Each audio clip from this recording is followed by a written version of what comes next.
Hello guys, आज हम एक टॉपिक लेकर आए हैं अबॉर्शन। तो अबॉर्शन हम बता दें कि जीएनएम फाइनल ईयर जो थर्ड ईयर क्लास है उसका टॉपिक है गायनेकोलॉजी का। तो अबॉर्शन क्या है, आप इसके आपका सब्जेक्ट का विषय है तो आप जान सकते हैं और आपके जनरल नॉलेज के लिए भी इसमें आप जान सकते हैं। तो अबॉर्शन एक बहुत ही इम्पोर्टेंट क्वेश्चन है और ये हर नर्सिंग एग्ज़ाम के अंदर पूछे जाने वाला क्वेश्चन है जो हर साल एक 15 नंबर का क्वेश्चन यहाँ से बनता है।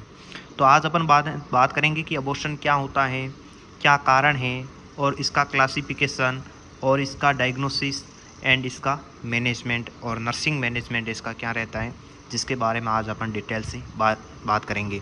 तो सबसे पहले मैं आपको बता दूं कि आप हमारे वीडियोस पहली बार देख रहे हैं तो वीडियो को लाइक करें और हमारी चैनल को सब्सक्राइब करें ताकि ऐसे वीडियोस का आपको नोटिफिकेशन है वो मिलता रहे। तो सबसे पहले मैं बात करता हूँ कि अबॉर्शन है क्या। तो प्रेगनेंसी का वायबिलिटी से पहले टर्मिनेंट होना एवं फीटस का वजन 500 ग्राम से कम हो तो इसे अबॉर्शन कहते हैं। अबॉर्शन क्या है कि प्रेगनेंसी का वायबिलिटी मतलब समय से पहले, टर्मिनेंट का मतलब ख़त्म होना, एवं फीटस का वजन कितना हो 500 ग्राम हो। समय से पहले फीटस अंदर ख़त्म हो जाए और फीटस का वजन है वो 500 ग्राम है माँ के गर्भ में और वो ख़त्म हो जाता है तो वो एक अबॉर्शन कहलाता है।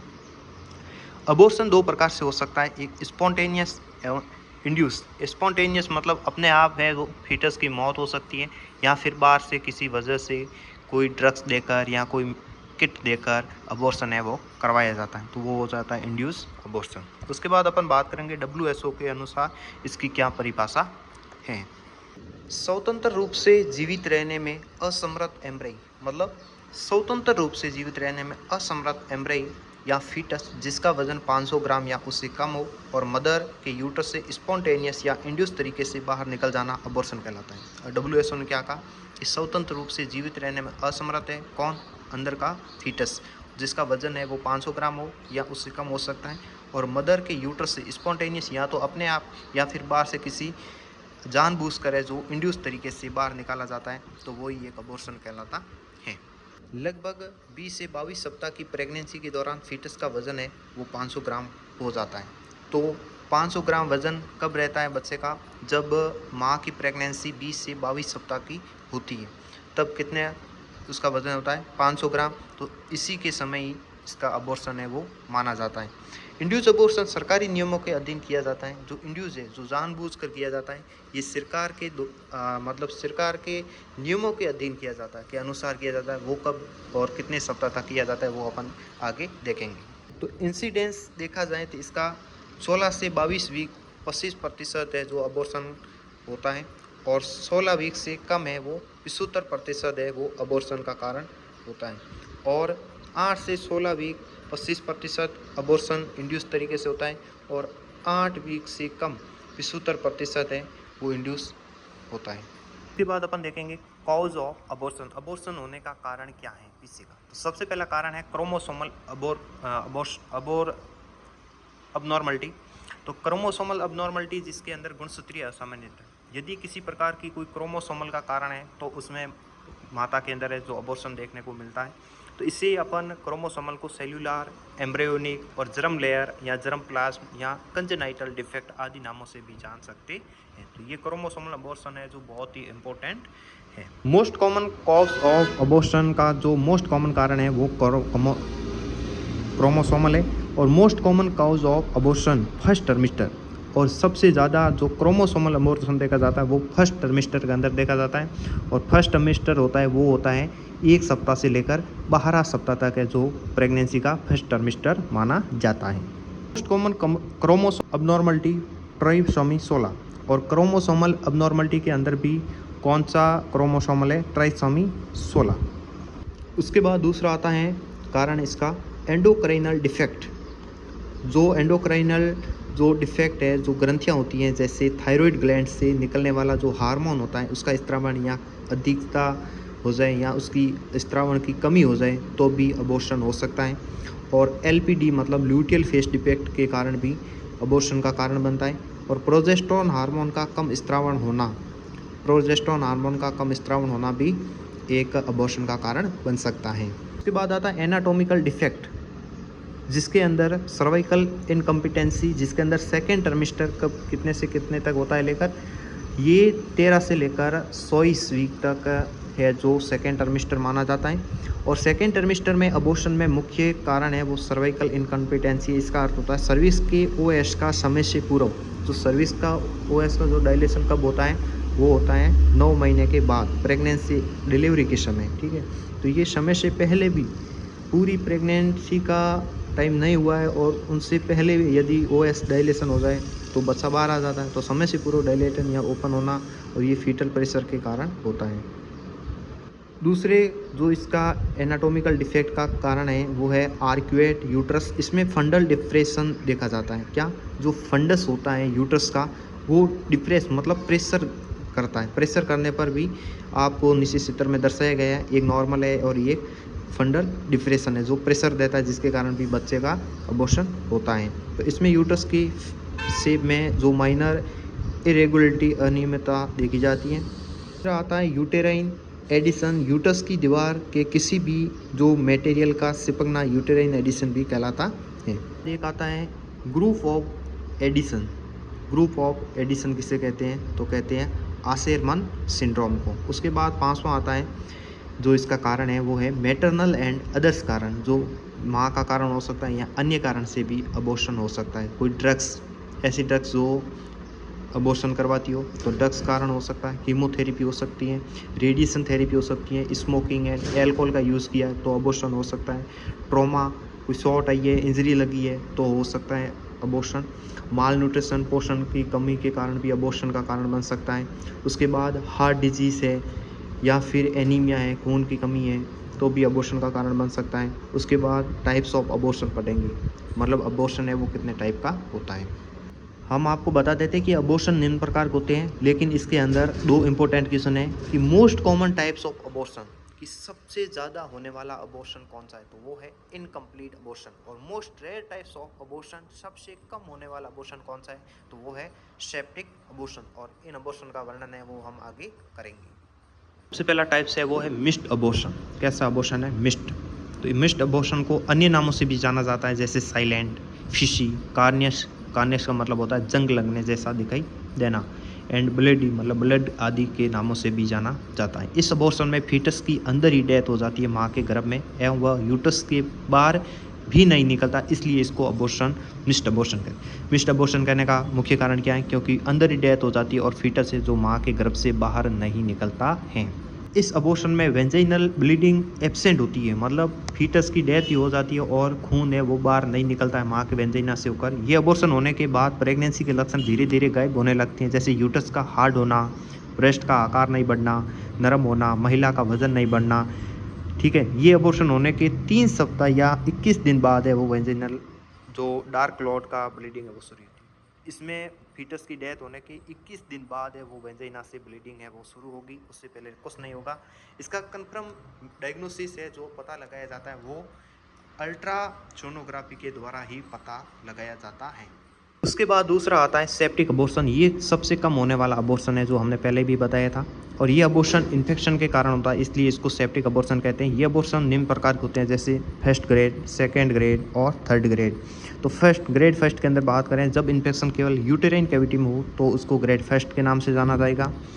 और जब इन्फेक्शन जेनिटल ऑर्गन जैसे वेंजाइना, सर्विक्स, ओवरी एवं फैलोपियन ट्यूब में हो तो ग्रेड सेकेंड के नाम से जाना जाएगा। जब इन्फेक्शन यूरिनरी ब्लैडर एवं रेक्टम में हो तो उसको ग्रेड थर्ड के नाम से जाना जाएगा। आता है इनवाइटेबल अबॉर्शन। इस अबॉर्शन में सर्विक्स के ओएस जो डायलेट हो जाते हैं, जिससे ये जो सीवियर ब्लीडिंग होती है। इस अबॉर्शन में ब्लीडिंग को रोकने के लिए आप मेथार्जिन इंजेक्शन है वो दे सकते हैं। इसका डेफिनेटिव मैनेजमेंट है यूट्रस को पूरा का पूरा खाली करना। चौथे नंबर का अबॉर्शन आता है वो आता है इनकम्प्लीट अबॉर्शन, जो सबसे अधिक ज़्यादा होने वाला अबॉर्शन का प्रकार है। इसमें डेड फीटस का आधा यूटेराइन कैविटी में रह जाता है बॉडी, और आधी बॉडी है वो वेंजाइना से बाहर निकल जाता है, इसलिए इसको इनकम्प्लीट अबॉर्शन कहते हैं, क्योंकि आधा तो फीटा अंदर रहता है और आधा बाहर निकल जाता है। इसमें लगातार ब्लीडिंग होती है, इसके लिए मेथार्जिन इंजेक्शन दे सकते हैं। इसका डेफिनेटिव मैनेजमेंट है वो यूट्रस का पूरी तरह से खाली करवाएं। बाद 5वां अबॉर्शन आता है कंप्लीट अबॉर्शन। इस अबॉर्शन में प्रोडक्ट ऑफ कंसेप्शन पूर्णतः यूटेराइन कैविटी से बाहर आ जाता है, जो बच्चा है वो पूरा का पूरा मरा हुआ बच्चा बाहर आ जाता है, इसलिए इसको कंप्लीट अबॉर्शन के नाम से जाना जाता है। और इस अबॉर्शन में ब्लीडिंग है वो नहीं होती क्योंकि बच्चा तो पूरा ही बाहर आ गया है। एवं यूटेराइन कैविटी भी खाली हो जाती है, इसलिए इसमें किसी विशेष प्रकार का कोई मैनेजमेंट करने की ज़रूरत नहीं होती क्योंकि इसमें यूट्रस है वो पूरी तरह से खाली हो गया है। इस अबॉर्शन में अबॉर्शन से संबंधित सारे बदलाव देखे जाते हैं क्योंकि इसमें कुछ बचा भी नहीं है क्योंकि फीटस है वो पूरा का पूरा बाहर आ गए हैं, अन्य से पूरे से ये अलग अबॉर्शन है। 6 नंबर का क्वेश्चन आता है थ्रेटेंड अबॉर्शन। तो ये बहुत ही इंपॉर्टेंट अबॉर्शन है और ये आपको 6 नंबर का क्वेश्चन अकेले भी पूछा जा सकता है कि थ्रेटेंड अबॉर्शन क्या है। तो ये इसमें हम बता दें कि अबॉर्शन होने से पहले अपन है जो इसको रोक सकते हैं। तो कैसे रोकेंगे इस वर्णन के अंदर हम देखेंगे। तो थ्रेटेंड अबॉर्शन, इस अबॉर्शन में रिकवरी पॉसिबल है, बच्चे को बचाया जाता है। ये अबॉर्शन का वह प्रकार है जिसमें अबॉर्शन की प्रोसेस शुरू तो हो जाती है लेकिन कम्प्लीटली अबॉर्शन है वो नहीं होता है।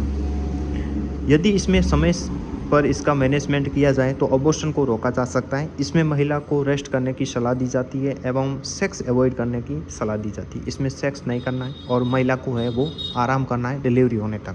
7वें नंबर आता है रिकरेंट अबॉर्शन, मतलब बार बार होने वाला अबॉर्शन। तो इसे हैबिचुअल अबॉर्शन भी कहते हैं। इस अबॉर्शन का मुख्य कारण है सर्वाइकल इनकम्पिटेंसी।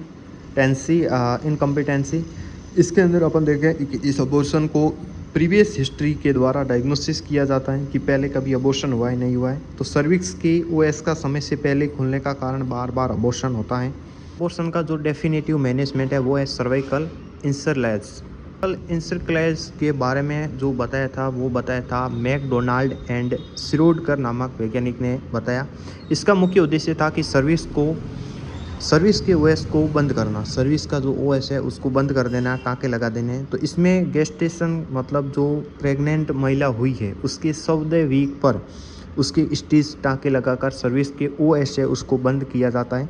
और ये स्टेज नॉन ऑब्जर्वेबल होता है, अघुलनशील होता है और इसके टेम्परेरी होता है और इंटरमिटेंट होते हैं। इसमें स्टेज को EDD expectant date of delivery से 14 दिन पहले, मतलब डिलीवरी होने से 14 दिन पहले रिमूव कर दिया जाता है, खोल दिया जाता है।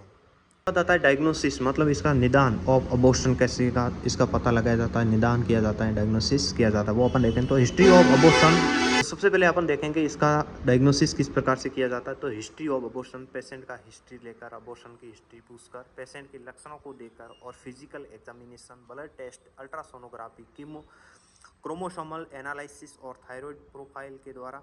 उसके बाद हिस्टेरोसल्पिंगोग्राफी, हिस्टेरोसल्पिंगोग्राफी क्या होता है, यूट्रस जो फैलोपियन ट्यूब को देखना।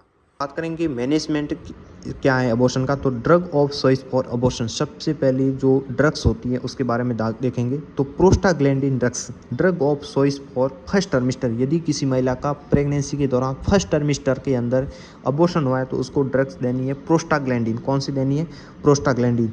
Drug of choice for second trimester, यदि किसी महिला का जो अबॉर्शन है वो सेकेंड ट्राइमेस्टर के अंदर हुआ है तो उसको ड्रग्स देंगे, ऑक्सीटोसिन नामक की दवा देंगे। प्रेगनेंसी के दौरान नेचुरल प्रोस्टाग्लैंडिन का निर्माण होता है। प्रेगनेंसी के दौरान अपने आप ही माँ के बॉडी में जो प्रोस्टाग्लैंडिन का निर्माण होता है वो कौन सा होता है, जैसे PGI2, PGE2, PGF2। और मार्केट में जो ये टैबलेटें मिलती है प्रोस्टाग्लैंडिन की वो कौन कौन सी है अपन पढ़ेंगे। मार्केट के अंदर मिजोप्रिस्टोल, डिनोप्रिस्टोल, प्रोस्ट और डिनोप्रिस्टोन जो टैबलेटें हैं वो अवेलेबल है। करेंगे सर्जिकल मैनेजमेंट। तो for choice of abortion DNC, DNE और फॉर फर्स्ट ट्राइमेस्टर के अंदर DND और फॉर सेकेंड ट्राइमेस्टर के अंदर सेक्शनल एवालुकेशन। DND का फुल फॉर्म है डायलेशन एंड एवाकुलेशन करेंगे फॉर चॉइस ऑफ अबॉर्शन में। फर्स्ट ट्राइमेस्टर में DND करेंगे और सेकेंड ट्राइमेस्टर के अंदर यदि अबॉर्शन है तो सेक्शन एवालुकेशन है वो किया जाता है। मैनेजमेंट की बात करें, प्रोवाइड साइकोलॉजिकल सपोर्ट, जो प्रेग्नेंट मदर है उसको साइकोलॉजिकल मनोवैज्ञानिक सहारा प्रदान करना है। मॉनिटर वाइटल साइन कौन कौन से, पल्स है, ब्लड प्रेशर है, उसकी रेस्पिरेट है, वो सब का उसका मेंटेन करना है, चेक करना है। असेस ब्लीडिंग अमाउंट, उसका ब्लीडिंग का अमाउंट है वो असेस करना है। यदि आवश्यक हो तो IV फ्लूइड भी प्रोवाइड करवाना है। प्रोवाइड प्रॉपर रेस्ट, उसको रेस्ट प्रदान करनी है। मेंटेन इंटेक आउटपुट सार्ट है वो करना है। Provide proper nutrition. Assess of weight, उसका वेट भी असेसमेंट करना है।